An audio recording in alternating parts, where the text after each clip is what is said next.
नमस्कार, राज की बात में आपका स्वागत है।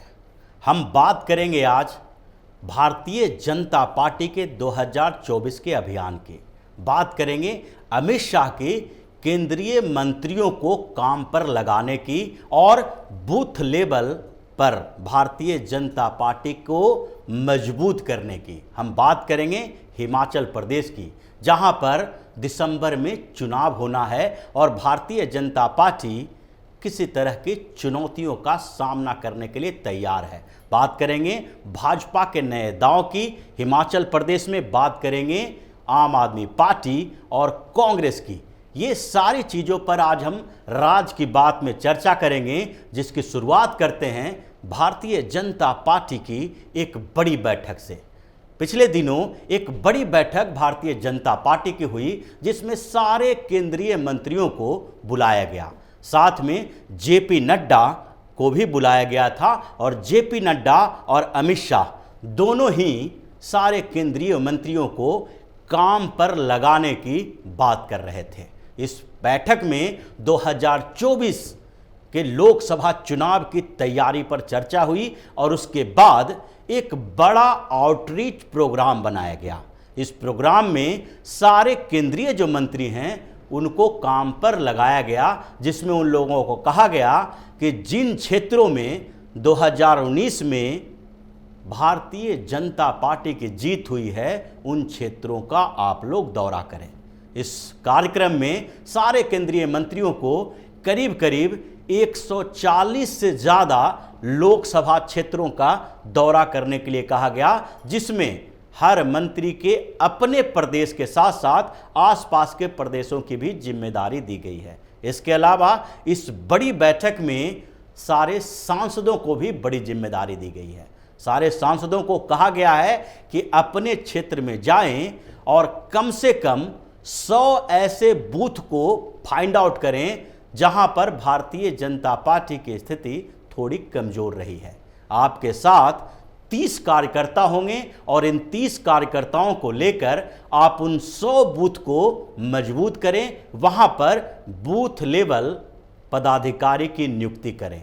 इसके अलावा इन सांसदों के नीचे जो विधायक हैं उनको भी काम पर लगाया जाएगा और उनके साथ जो कहा गया है कि आप लोग भी अपने क्षेत्र के 25 कमजोर बूथ को निकालिए, ढूंढिए, बताइए कि इन क्षेत्रों पर हमारा वोट पिछली बार कम रहा था, और उन 25 बूथ को देखकर वहां पर 10 कार्यकर्ता आपको दिए जाएंगे, जिसके साथ मिलकर आप उन बूथ को मजबूत करने के लिए एक स्ट्रेटजी बनाएं, ब्लूप्रिंट तैयार करें और पार्टी को सौंपें। यानी जो भारतीय जनता पार्टी ने इस पूरे प्रोग्राम में आउटरीच प्रोग्राम बनाया है 2024 के लिए, उसमें करीब करीब 78,700 के बूथ को मजबूत किया जाएगा, जो पिछले लोकसभा चुनाव के दौरान थोड़ी कमजोर स्थिति में भारतीय जनता पार्टी की थी। तो भारतीय जनता पार्टी एक साथ तो 2024 के चुनाव की भरपूर तैयारी कर रही है, तो दूसरी तरफ इस साल के अंत में होने वाले 2 राज्यों के विधानसभा चुनाव पर भी नज़र है। और एक तरफ गुजरात में प्रधानमंत्री नरेंद्र मोदी और गृह मंत्री अमित शाह पूरा जोर शोर से अपनी स्थिति को मजबूत करने में लगे हैं, तो दूसरी तरफ हिमाचल प्रदेश में भारतीय जनता पार्टी के राष्ट्रीय अध्यक्ष जेपी नड्डा जोर लगाए हुए हैं। हिमाचल प्रदेश में भारतीय जनता पार्टी के सामने 2 चुनौतियां हैं। एक चुनौती तो कांग्रेस की है, तो दूसरी तरफ आम आदमी पार्टी भी इस स्टेट में अपना आधार बढ़ाने में लगी हुई है। इसलिए इन दोनों चुनौतियों का मुकाबला करने के लिए भारतीय जनता पार्टी पिछले कुछ दिनों से लगातार हिमाचल प्रदेश में बेहतरीन से बेहतरीन काम करने की कोशिश कर रही है। पिछले दिनों जेपी नड्डा हिमाचल प्रदेश गए हुए थे। उन्होंने वहाँ पर कार्यकर्ताओं और नेताओं को एनर्जेटिक किया, उनके अंदर ताकत भरी और सबको एक बड़ा प्रोग्राम बताया। लेकिन इस बीच जो सबसे बड़ी चर्चा हिमाचल प्रदेश में है, वो इस बात को लेकर है कि भारतीय जनता पार्टी क्या चुनाव से पहले वहाँ पर नेतृत्व परिवर्तन करेगी जिसकी संभावना पिछले कुछ समय से दिखाई पड़ रही है।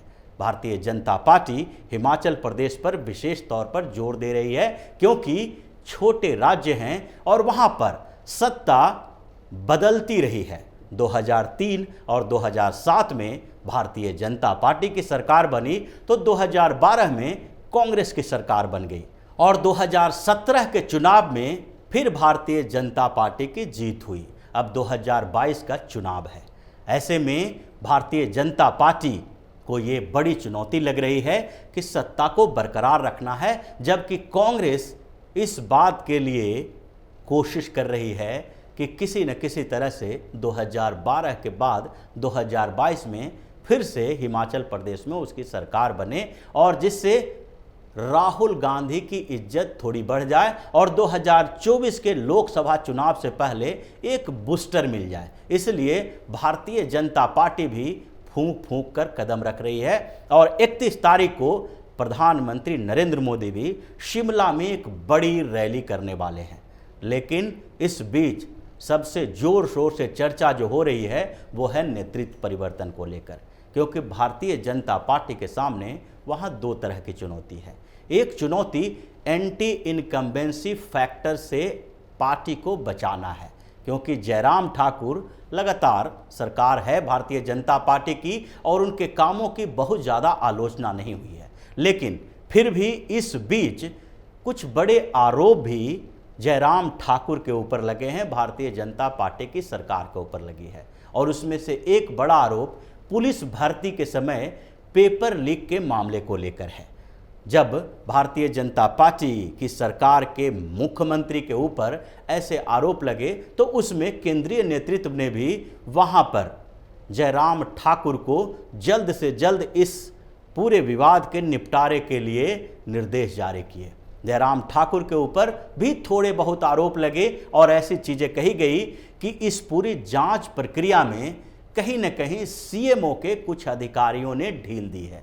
इसलिए भारतीय जनता पार्टी के एक पुराने नेता और हिमाचल प्रदेश के पूर्व सीएम शांता कुमार ने जो एक ट्वीट किया, उससे भी इसकी जो नेतृत्व परिवर्तन की बात थी उसकी सुगबुगाहट तेज हो गई। उन्होंने पिछले दिनों भगवंत मान की सराहना की। भगवंत मान की सराहना उन्होंने सिंगला के बर्खास्त करने को लेकर की कि भगवंत मान की पंजाब सरकार जो है उसने भ्रष्टाचार के मामले में एक मंत्री को सरकार से बाहर निकाल दिया और साथ ही पुलिस के हवाले कर दिया।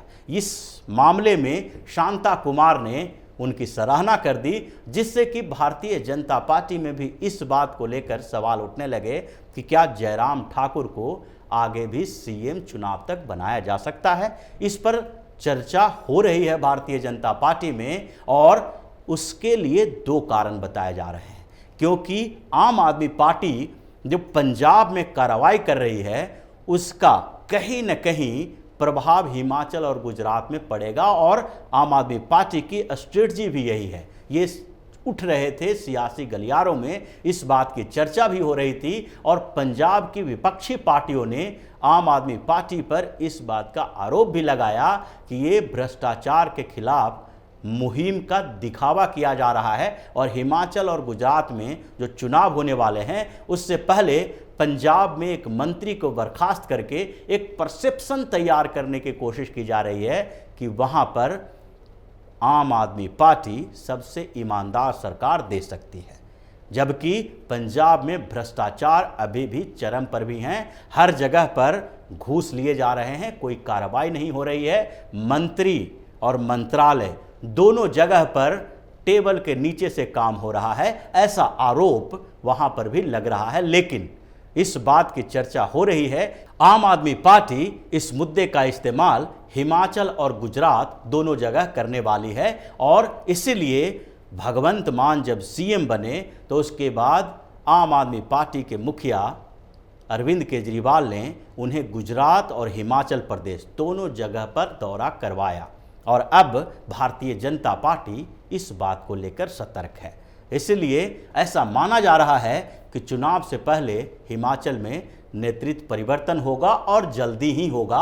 इसका फैसला जल्दी में ही लिया जाएगा और उसमें सबसे बड़ा नाम अनुराग ठाकुर का आ रहा है, क्योंकि जेपी नड्डा अनुराग ठाकुर पर भरोसा करते हैं। अनुराग ठाकुर युवा नेता हैं और साथ ही हिमाचल प्रदेश की पॉलिटिक्स पर उनकी पकड़ अच्छी है। पिछले दिनों जब आम आदमी पार्टी के दो बड़े नेता यानी आम आदमी पार्टी के हिमाचल प्रदेश के अध्यक्ष अनूप केसरी और दूसरे संगठन मंत्री जो वहाँ के थे, दोनों ने जब भारतीय जनता पार्टी ज्वाइन किया था तो उस समय मंच पर अनुराग ठाकुर और जेपी नड्डा थे, न कि जयराम ठाकुर। तो ऐसी चर्चाएं चल रही है कि अब हिमाचल प्रदेश में नेतृत्व परिवर्तन किया जा सकता है और अनुराग ठाकुर को जिम्मेदारी दी जा सकती है, ताकि हिमाचल प्रदेश में भी भारतीय जनता पार्टी अपनी सरकार को आगे बचाए रख सके।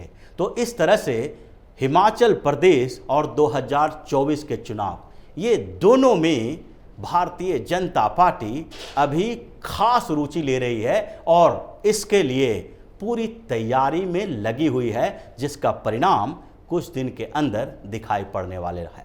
तो इसी तरह की खबरों के साथ फिर से हाजिर होंगे। तब तक के लिए बने रहिए हमारे साथ और देते रहिए हमें सहयोग, ताकि इसी तरह की खबर हम आपके लिए लाते रहें। धन्यवाद।